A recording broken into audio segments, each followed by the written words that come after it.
Hello everyone and welcome. I am Ishani Bihari, the head of marketing for SOIL. The social innovation program at SOIL involves our students working closely with a lot of non-profit organizations towards community development. We have partnered with over 30 NCR-based NGOs, and our students spend one day every week working with these partners. And today, I have the pleasure of chatting with Mr. Setu Modawal, program lead of our valued NGO partner, CMCA, which focuses on citizenship and life skills education in India. Welcome, Setu. How are you? Hi, good morning, Ishani. Thank you so much for having me here. It's a Really pleasure. appreciate it. So let's start by talking about CMCA itself. Could you tell us a little bit about the organization and your journey with them so far? Let me begin a little bit about CMCA first. CMCA, it stands for Children's Movement for Civic Awareness. We are a 20-year-old non-profit organization that pioneers in citizenship education in India. And our mission is actually to transform young Indians into concerned, thinking, and active citizens for an inclusive and sustainable India. So that's the long and short of it. And as far as my journey with CMCA, so I quit my corporate career after a good 12 to 13 years of a roller coaster ride, and spent another 6 years experimenting with education through different lenses. So in common parlance, I may say that CMCA is destiny's child, but I do believe that when you're really passionate about something, you also start attracting it in the environment. And this is how actually it happened, So after very high-strung jobs causing health issues and putting mental wellness, as a last priority, CMCA initially, I can say it was more like a rehabilitation first. It truly told me that work can be done efficiently without shouting and screaming and someone always being on top of your head threatening you. And it was all, and it is all that a corporate is not. It showed me that people can be, trusted, and they mean good, and they're ready to forego part of themselves for creating value in society. Wow, that sounds wonderful. And definitely, I think a lot of people around us, you can see this kind of stress levels they're facing and, the kind of worry they have with respect to work. And sounds like a wonderful thing that you've described in terms of the work environment that you have. That sounds amazing. So, CMCA has, of course, been doing great things and you along with them. So can you share what you feel some of your biggest achievements would be? Or, something that you're really proud of that you were able to accomplish? When we talk about biggest achievement, the thing that comes into, because the word is such, that it means getting something, right? But at times it could just mean opening up. It could just mean letting go of something also. So let me just combine this answer because with CMCA and tell you that my biggest achievement has been actually opening of my third eye, which is purely because of CMCA. And this third eye is not something that looks outward, but inward. So, and it tells you and shows you how privileged you are. It helps you see things under that carpet, which is called privileged. It stirs the emotions that the education system and the society have just forced shut while you were growing up. And it also provides you with a voice that keeps you awake, thinking about what's going on around you. And so true to our tagline, CMCA sparks change. And that's the greatest achievement. Wow, that sounds absolutely amazing. And I think that's one of the reasons why at SOIL we have the SIP program, because we want our students to as well experience this, to learn and grow into this kind of, thinking process. So moving on to my next question. So you have worked with SOIL students over so many years, a lot of different projects. And just wanted to get your sense in terms of what you've experienced with our students and, what stands out to you. Oh, yeah. One thing is, what I can say is the initiative that they take. They're full of life. They're very vibrant. And a very standard thing I've been noticing now is their flexibility and agility to adapt. and not brood over, what did not happen, or they just quickly move on.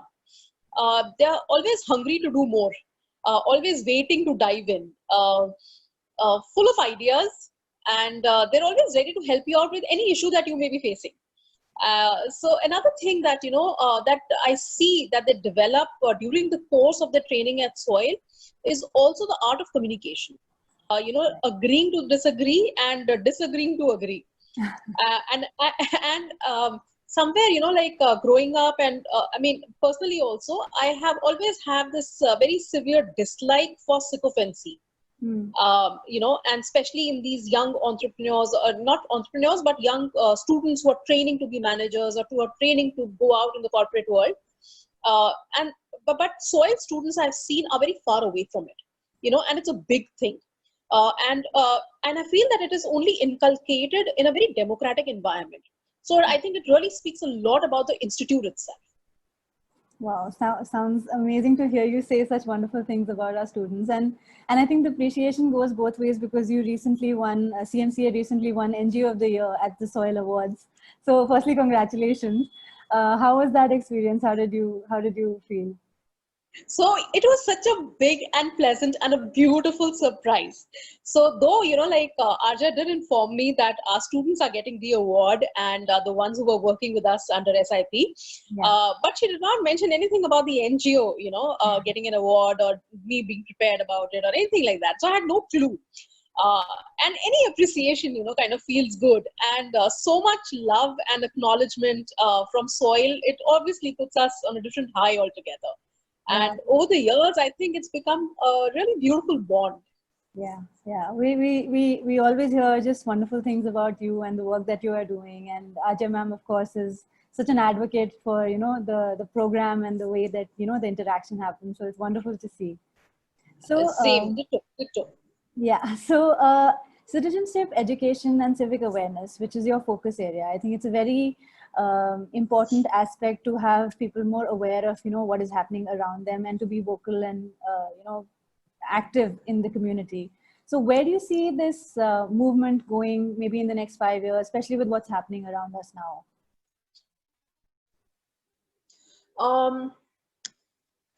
Yeah, nice question. So, when we talk about civic awareness in next 5 years, etc., we are also talking about an issue that needs a cure. When you just kind of think about it, we're talking about something that needs a cure. Now, either we can cure it topically, upar maram laga diya, right? Or we can delve a bit deeper and cure the roots, or go further and try and plant better seeds than finding a cure later on, right? So I feel that many organizations like us are doing every bit, their bit at every level. So we are attacking the issue from all sides, you can say, and we've remained committed to this cause for over 2 decades now, because the firm belief that we have is, something that Margaret Mead said. She said, never doubt that a small group of thoughtful, committed citizens can change the world, and it is indeed the only thing that ever has.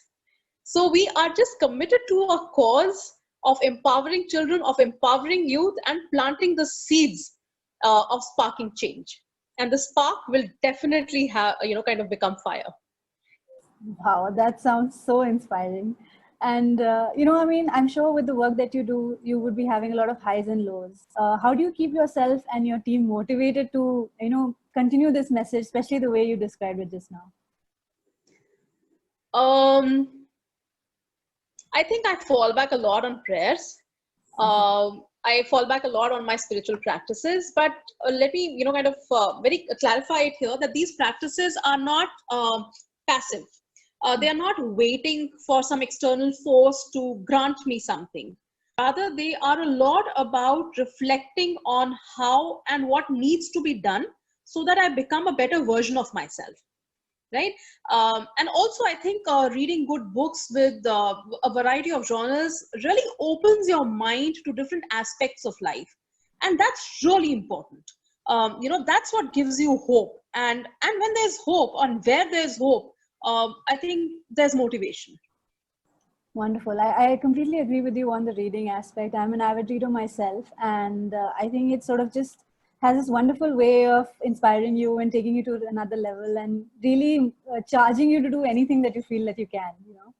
So it's Absolutely. wonderful. It's wonderful.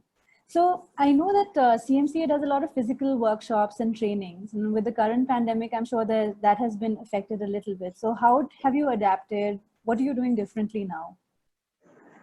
Yeah, very truly.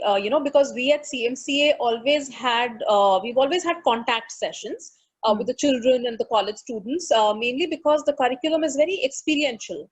The pedagogy is very thoroughly, thought through and thought through in the sense to shift something within the individual within the time frame that we are given with them. Hmm? Right. But this increase in what we call volatility, uncertainty, complexity, and ambiguity, it meant that we as a team really had to seek newer orientations and take a fresh approach to management. Only then we could, or we can guarantee positive results in these changed circumstances. So it's a very eclectic mix of quickness, speed, and Right. and caution. So we internally studied and brainstormed and, like what is it that kids really want right now? And it was like to just feel secure, to feel normal despite the disruptions which are there, to feel happy, and without really spelling it out, also to become resilient. Hmm? Mm. But all this under the umbrella of our mission and vision, because we cannot go astray from that.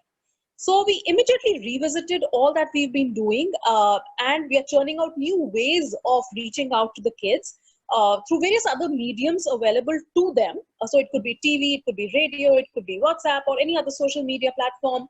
So we are doing all that. And we also did not lose time in adapting to technology and exploring newer tools which were available to get the work done within the budget constraints and collaborating with others. So I think that's the key right now, not to reinvent the wheel, Mm. but to collaborate and use each other's strengths for the benefit of a larger, for a larger section. Yeah, I think at Soil we're also doing that to a large extent because you know a lot of our classes are now moved online, and the faculty have all adapted to this new way of teaching and learning. So it's been very interesting to see how you know the mind thinks when there's a situation like this. It's wonderful. Um, so you know, apart from the work that you're currently doing, and I'm sure that makes you really happy and motivated. What else makes you happy? What else excites you? Um, I think just connecting with people. It could be my friends, my family, new people. Just speaking to different people makes me really happy. And of course, I cannot, kind of ignore to mention or that, if my teenage son decides to talk to me, that makes me really happy. Or my little nephew and niece, whenever they decide to talk to me, whatever gibberish they have, those are very happy moments for me. Sounds so sweet. Um, and another question in terms of how do you balance your work and your personal life? Because I'm sure it's quite hectic with so many initiatives that you're taking care of. So just a quick insight on that. um Work, when we talk about this work life balance, for me it's a misnomer. What it essentially spells is it's a seesaw, whereas work is here and life is here, you Hmm. know and we're operating in silos. But life doesn't really operate that way. It's a series of events, beautifully interwoven, and each bit makes the whole worthy. Hmm. So unless we are doing something that doesn't define us, that's really thrust upon us, or we are in it because of some kind of helplessness, Hmm. we feel that work is not enjoyable in that case. And when you don't enjoy something, it becomes a very clogged activity, Right. that you need to run away from.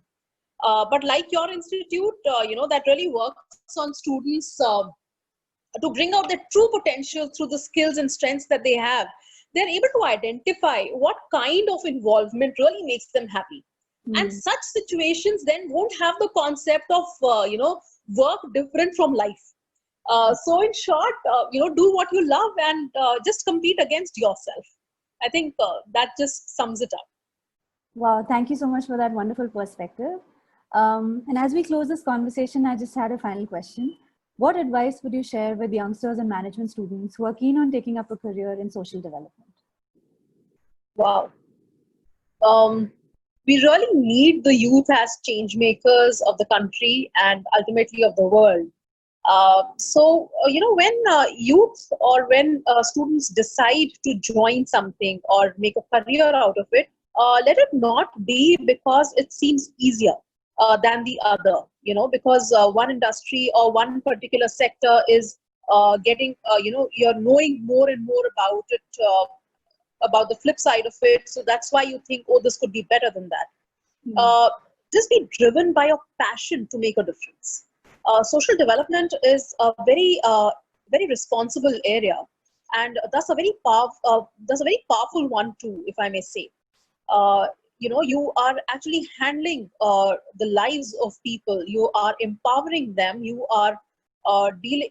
There's a lot of emotional complexity involved. There's a lot of unlearning involved. So be prepared for the roller coaster. It's not going to be easy, but it is the most beautiful journey that you can set on, and it's the most beautiful gift you can give yourself. Wow, thank you so much. And just been a pleasure having this conversation with you. Thank you so much. Thank you for having me here. Bye. Bye-bye.